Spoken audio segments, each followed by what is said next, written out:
Irmãos, hoje é a nossa primeira exposição de uma série expositiva. E nós estaremos, então, expondo o Evangelho de Marcos. E eu quero pedir para os irmãos abrirem, então, lá em Marcos, capítulo 1 e o versículo 1. Marcos 1, versículo 1.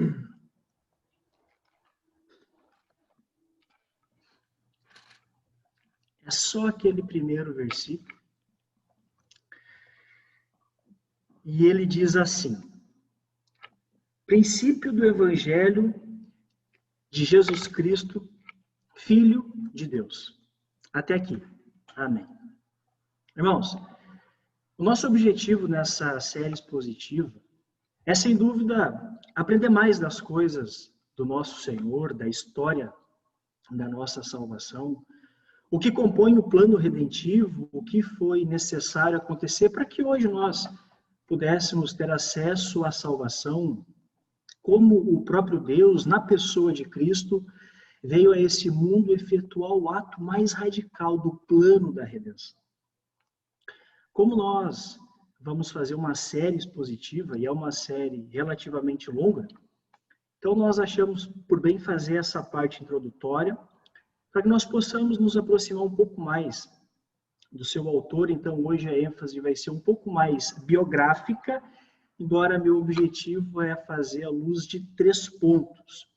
O nosso primeiro ponto da nossa exposição é quem foi Marcos, essa pessoa que escreveu o Evangelho. Nós vamos dar uma ênfase um pouco maior nesse ponto. Quem foi Marcos? Qual a sua trajetória? Por que Marcos escreveu e para quem Marcos escreveu? É o nosso primeiro ponto. O segundo ponto é o Jesus de Marcos. De qual perspectiva Marcos fala de Jesus? De qual perspectiva Marcos aborda sobre Jesus? E o nosso terceiro ponto é princípio do Evangelho de Jesus Cristo, Filho de Deus, que é o versículo que nós lemos. E no fim, tentar aplicar o que tudo isso tem a ver com nós hoje, 2000 anos depois. Então agora, nós vamos conhecer um pouco sobre a pessoa de Marcos, que ele também é conhecido como João Marcos. Quem é esse homem escolhido, inspirado por Deus para escrever esse evangelho? Quem é esse homem inspirado por Deus para escrever aqui a sua palavra viva, infalível e inerrante? Quem é esse homem? Eu quero ler um relato de Papias. Papias é um discípulo de João, e Papias disse que ouviu certa vez o apóstolo João dizer o seguinte: Marcos foi o intérprete de Pedro, e que ele recebeu de Pedro o ensino e obras de Cristo, e foi baseado nisso que Marcos escreveu o seu evangelho. E mesmo que ele não tenha seguido a ordem dos eventos, não há dúvidas da veracidade das coisas escritas. Não há qualquer alteração ou engano no seu evangelho. Então, ao que nos parece, Marcos acompanhou Pedro e ele ouvia as pregações de Pedro e registrava esses sermões de Pedro. Essa seria a principal fonte de Marcos. E é muito provável também que esse evangelho de Marcos ele tenha sido o primeiro a ser escrito e usado de fonte tanto para Mateus como para Lucas escreverem, então, os seus respectivos evangelhos. Quando nós saltamos para Atos dos Apóstolos, nós encontramos Marcos andando também com Paulo, Marcos andando também com Lucas, quem escreveu o terceiro evangelho. Então, embora Marcos ele não tenha sido um discípulo de Jesus, enquanto Jesus viveu aqui na Terra, Marcos acompanhou os discípulos, Marcos ele acompanhou os apóstolos e ele extraiu informações que depois seriam colocadas aqui nesse livro. Então nós podemos dizer, sem sombra de dúvida, que esse evangelho de Marcos, ele é o fruto do testemunho ocular de pessoas que andaram com Jesus. Algumas informações sobre a pessoa de Marcos nesse nosso primeiro ponto. Primeiro, Marcos ele morava lá em Jerusalém e a mãe de Marcos tinha uma casa que servia de ponto de encontro para os cristãos de Jerusalém. Era mais ou menos assim.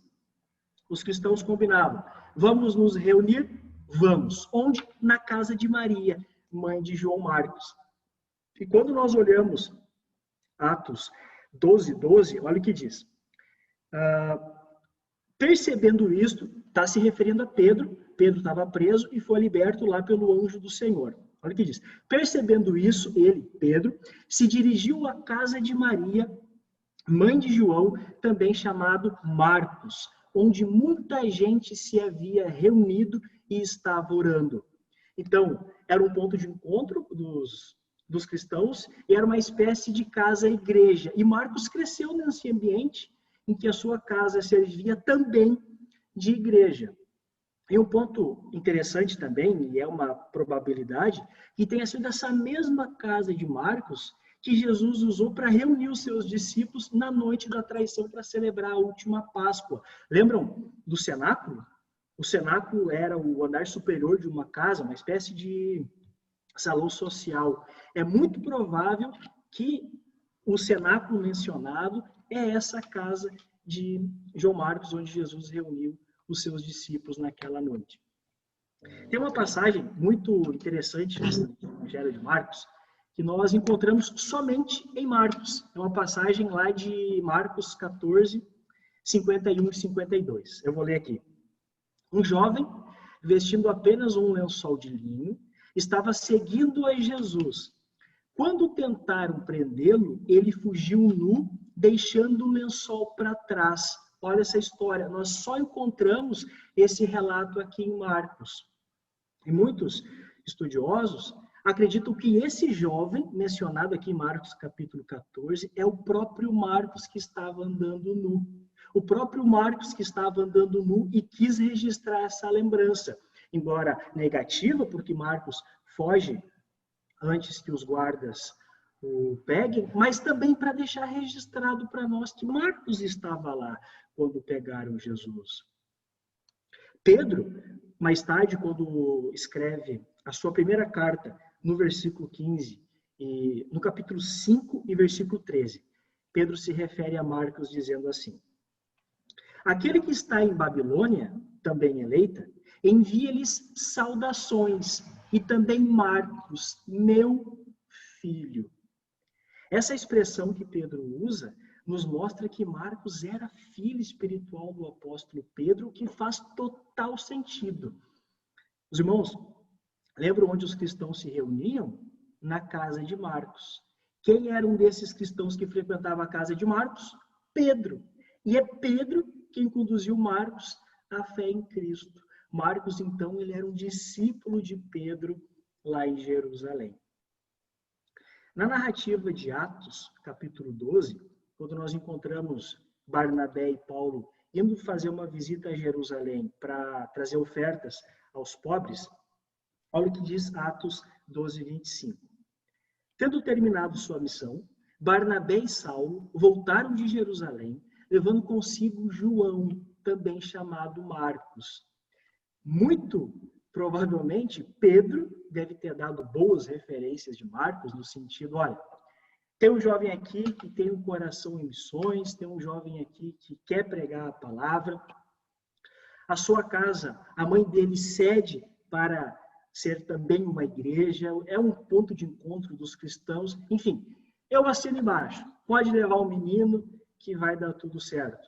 Então, as referências que Pedro passa, e contando que Marcos era primo de Barnabé, é suficiente, então, para convencer Barnabé e Paulo a levarem esse jovem de volta para Antioquia, porque ambos saem de Antioquia e vão para Jerusalém e retornam para Antioquia com o jovem Marcos. E no próximo capítulo, capítulo 13 de Atos, nós encontramos daí o relato de Barnabé e Paulo.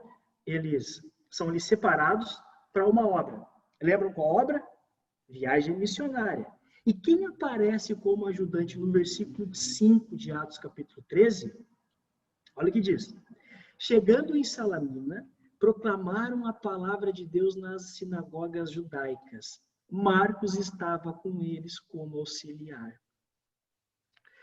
Agora, aquele jovem, ele é um missionário, aquele jovem, ele quer pregar o evangelho, e aquele jovem chamado Marcos, ele faz parte dessa equipe da primeira viagem missionária de Paulo. Marcos estava lá nessa viagem. Agora, acontece um problema. Nessa primeira viagem missionária, nós não sabemos o que aconteceu, a Bíblia não registra o real motivo, mas Marcos, logo depois que eles cruzam Perges da Panfilha, Marcos decide retornar a Jerusalém e Marcos então abandona Paulo e a sua equipe. Essa desistência de Marcos, abandonando a viagem missionária e retornando para casa, é o grande motivo da desavença que houve depois entre Paulo e Barnabé. Os irmãos lembram disso? Rumo à segunda viagem missionária. De um lado a gente tem Barnabé querendo levar o primo e de outro Paulo resistente e não querendo levar Marcos. Talvez Paulo dizendo, nós não vamos levar esse rapaz junto. Não vamos levá-lo, ele vai desistir de novo, ele é muito imaturo, ele já desistiu uma vez, ele não é de confiança. Nós não sabemos o que foi dito, mas a Bíblia diz que houve uma desavença tão grande entre Barnabé e Paulo, que não foi possível ambos continuarem juntos. Então, o que tem são duas frentes missionárias. Agora, Barnabé, com seu primo, indo para uma frente missionária, e Paulo e Silas, fazendo uma outra frente missionária. Mas olha a misericórdia de Deus na vida desse jovem chamado Marcos. Mais ou menos 10 anos depois dessa tensão entre Paulo e Barnabé, por causa de Marcos, ele volta a fazer parte do círculo de colaboradores mais íntimos de Paulo. E Marcos, ele está com Paulo durante o tempo em que Paulo fica preso em Roma. Na carta que Paulo escreve aos Colossenses, e ele escreve lá de Roma, olha como Paulo se refere agora a Marcos no capítulo 4, versículo 10. Ele diz assim: Aristarco, meu companheiro de prisão, envia-lhes saudações, bem como Marcos, primo de Barnabé. Vocês receberam instruções a respeito de Marcos, e se ele for visitá-los, recebam. Olha isso. Aqui nós vemos Paulo, que nesse momento já havia se reconciliado com Marcos, a ponto de dizer, se Marcos for, eu assino embaixo. Acolham Marcos, ele é de confiança. Podem confiar nesse menino, eu confio nele, eu dou a minha palavra. Que coisa gloriosa é essa reconciliação. Que coisa gloriosa isso que Deus fez. E Marcos, ele vai continuar com Paulo até a morte de Paulo como um dos grandes cooperadores. Paulo, ele escreve a sua última carta, as últimas palavras que nós temos registrada do apóstolo Paulo, é a segunda carta a Timóteo. E olha a forma que Paulo escreve a Timóteo, se referindo a Marcos. Ele diz assim: procure vir logo ao meu encontro, pois Demas, amando este mundo, abandonou-me e foi para Tessalônica. Crescente foi para a Galácia e Tito para a Dalmácia. Somente Lucas está comigo. Traga Marcos com você, porque ele me é útil para o ministério. Traga Marcos com você, porque Marcos, ele me é útil para o ministério. Irmãos, glórias a Deus por isso. 10 anos antes, Marcos era uma peça fora da equipe de Paulo. Marcos era carta fora do baralho. Marcos comigo não. Marcos não anda comigo. 10 anos depois, Paulo escreve a Timóteo, traga-me ele porque ele é útil para o evangelho. Irmãos, isso é o testemunho do poder reconciliador de Jesus Cristo. E que poder é esse, meus irmãos? Que poder é esse reconciliador de Jesus Cristo? Marcos, depois da morte de Paulo, ele começa a trabalhar com Pedro. E no livro A História da Igreja, Eusébio, ele diz que depois da morte de Paulo e de Pedro, Marcos ele foi lá para o Egito pregar esse evangelho. Marcos fundou várias igrejas na cidade de Alexandria, Marcos se tornou um grande líder da igreja, um grande líder da nossa história, e ele morre enforcado no ano 70 pelos pagãos da cidade, que o arrastaram de cavalo pelas ruas. E o motivo? Os pagãos estavam se convertendo ao cristianismo. Lembra do início de Marcos? De um jovem que foge nu para não ser pego, que abandona a equipe missionária aparentemente sem maiores compromissos, abandona a viagem missionária no meio. Isso vai implicar em vários problemas para um mártir de Cristo, um grande líder da nossa história.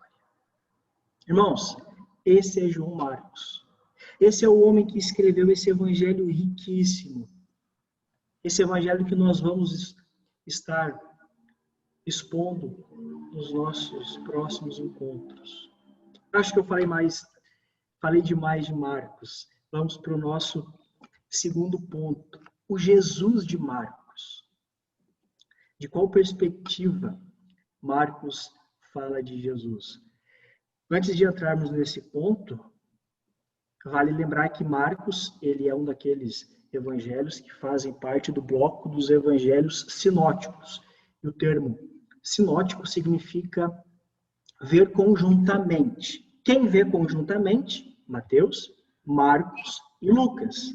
Ou seja, nos evangelhos sinóticos, é uma espécie de 3 pessoas escalando a mesma montanha, mas de lados diferentes. E no final, cada um escreve o que viu, o que presenciou e o que ouviu. E é por isso que nós temos 3 evangelhos, e eles tratam basicamente as mesmas coisas, mas dessas perspectivas diferentes, de ângulos diferentes. Quer ver? Mateus, ele escreve para os judeus e ele apresenta Jesus como rei. Se nós olharmos para o Evangelho de Mateus, nós vamos ver que, seguidamente, Mateus diz: eis que isso aconteceu para que se cumprisse o que os profetas de Deus profetizaram. Faz sentido. Judeu sabe quem são os profetas e judeu sabe o que os profetas profetizaram. Então, é a maneira de Mateus expor Jesus. É dessa perspectiva que ele parte. Marcos, ele escreve para outro público. Marcos, ele escreve para os romanos. E Marcos, ele apresenta Jesus como servo. Isso, e aí vale lembrar, que romano não tem paciência para discursos longos. Romanos querem ouvir feitos. Romanos, eles querem ouvir conquistas. E é por isso que o Evangelho de Marcos, ele é esse evangelho dinâmico. Nós vamos voltar nesse ponto depois. Lucas, ele escreve para grego. O grego valoriza os atributos pessoais de alguém. Então, Lucas, ele vai apresentar Jesus como um homem perfeito. E depois, o último livro que nós temos, que encerra esse bloco dos evangelhos, é João. E João, ele escreve um evangelho universal e ele apresenta Jesus como Deus, o Verbo encarnado. Então, voltando para Marcos. Marcos, ele escreve de Roma para os cristãos da cidade de Roma. E quando Marcos escreve esse evangelho, Marcos tem 2 objetivos em mente. Primeiro, fortalecer os crentes em Roma. E 2, Marcos, ele quer dar aos cristãos de Roma material para que eles pudessem se defender. E aí nós precisamos entender o contexto da escrita. Roma era a capital do império. Os Césares, eles eram considerados filhos dos deuses. O exército romano era a representação máxima de força bruta. Aí chega a mensagem que existe um que é maior que César. A turma já fica espiada. Quando verifica quem é esse um, vão ver que se trata do filho de um carpinteiro, que foi entregue pelos seus patrícios, e Roma mesmo que o condena à morte de cruz como mais um criminoso, é só mais um que morre numa cruz. Então, numa sociedade onde valoriza a força bruta e os feitos, olharia para esse filho de carpinteiro e não ouviria muito bem. Logo, não adianta encher o livro de discursos desse filho de carpinteiro. Qual é a estratégia que Marcos usa? Prioriza os feitos de Jesus. E mostra para os romanos que aquele homem crucificado em fraqueza é, na verdade, o Filho de Deus. Marcos, ele prioriza as ações de Jesus. de Jesus. A palavra que mais aparece no Evangelho de Marcos é aquela preposição grega kai, que significa no sentido de em seguida.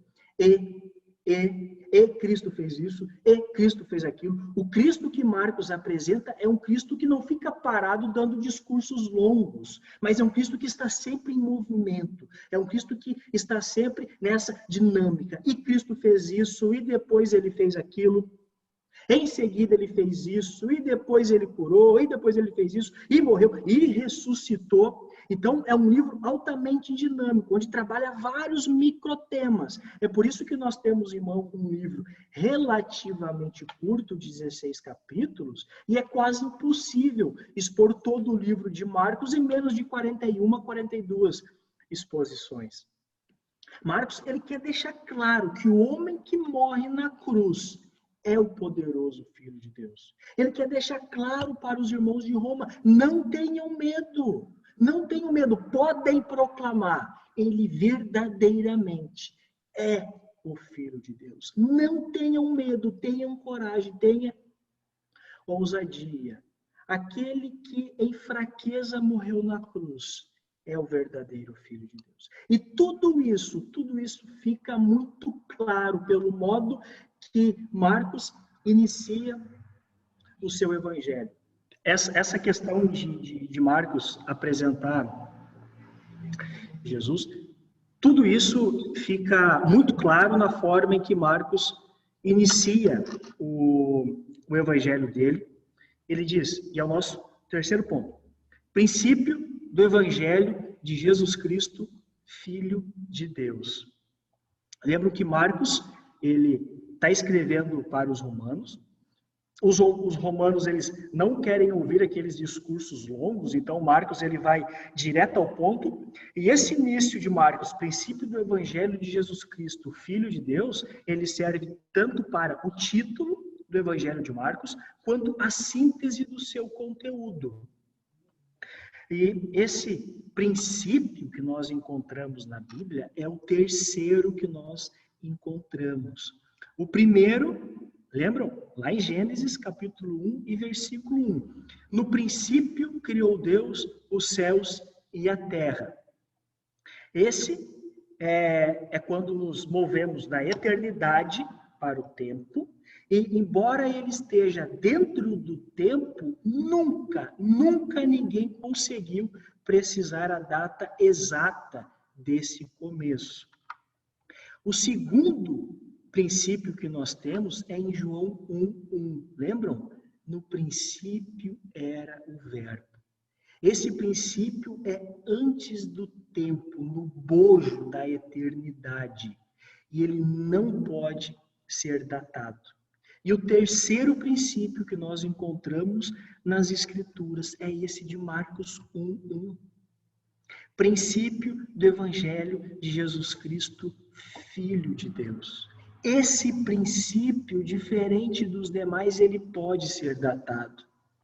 E ele começa quando Jesus Cristo se fez carne. Jesus Cristo é o Evangelho está centralizado na pessoa de Jesus Cristo. O conteúdo do Evangelho é Jesus, a sua obra, a sua vida, a sua morte, sua ressurreição, governo e a sua segunda vinda. Cremos que assim como ele veio essa primeira vez, ele disse que vai voltar e assim ansiosamente nós o aguardamos.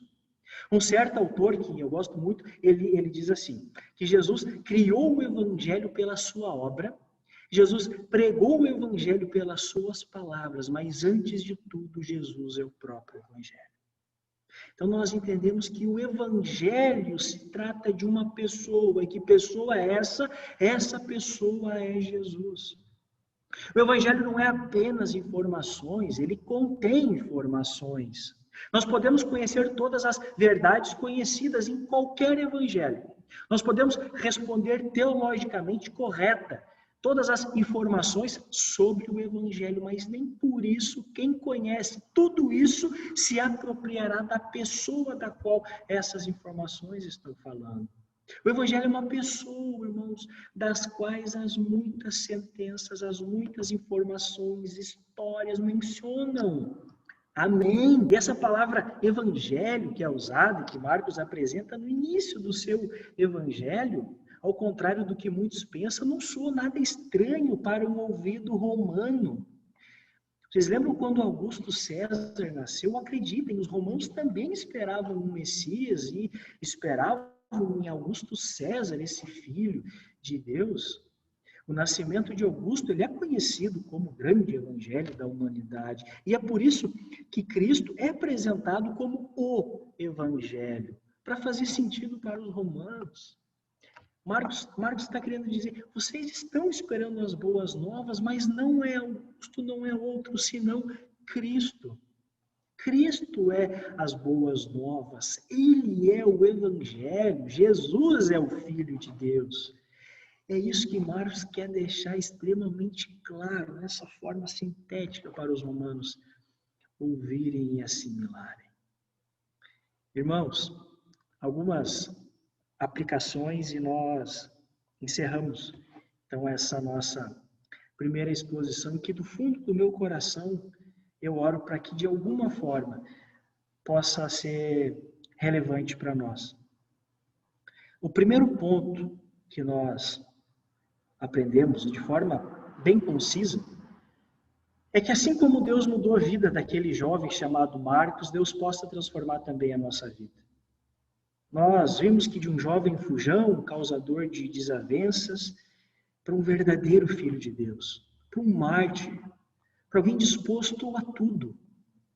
E nós, meus irmãos, independente desse D, independente das informações que preencham esse D, mas que nós nos importamos nesse para, que seja de qualquer coisa, mas que seja para um filho de Deus, um discípulo, que esse nosso para possa ser para um candidato a mártir, alguém disposto a qualquer coisa em prol do Evangelho. Nós possamos orar a Deus para que o Espírito Santo de Deus abra esse nosso coração duro, inclinado ao mal, para que nós possamos ouvi-lo e acreditá-lo e obedecê-lo. Para que esse nosso para possa ser preenchido dessa forma. Que o Espírito Santo nos convença, meus irmãos. Que o Espírito Santo nos convença e nós possamos preencher esse nosso para dessa forma, assim como foi preenchido para esse jovem chamado Marcos, que escreveu esse evangelho. E que evangelho ele nos deixa? Com certeza não é esse evangelho barato que nós encontramos por aí, onde as pessoas destronam Deus de qualquer forma e nos colocam como centro de todas as coisas. Sim, irmãos, o Evangelho perdoa os nossos pecados. Sim, o Evangelho, ele nos possibilita uma vida nova. Tudo isso, sim, mas isso é o que ele faz. São as consequências. O Evangelho é Cristo. Cristo é as boas novas. E o nosso último ponto nessa nossa aplicação. Marcos, ele iniciou o seu Evangelho nos revelando a essência do Evangelho. Nossos corações, eles são fracos. Os nossos pecados são muitos. E nós, irmãos, precisamos de um Redentor que seja capaz de salvar completamente e nos libertar da ira vindoura. Nós temos esse Salvador em Cristo. Ele é o nosso Deus. Ele é o nosso Deus. Amém.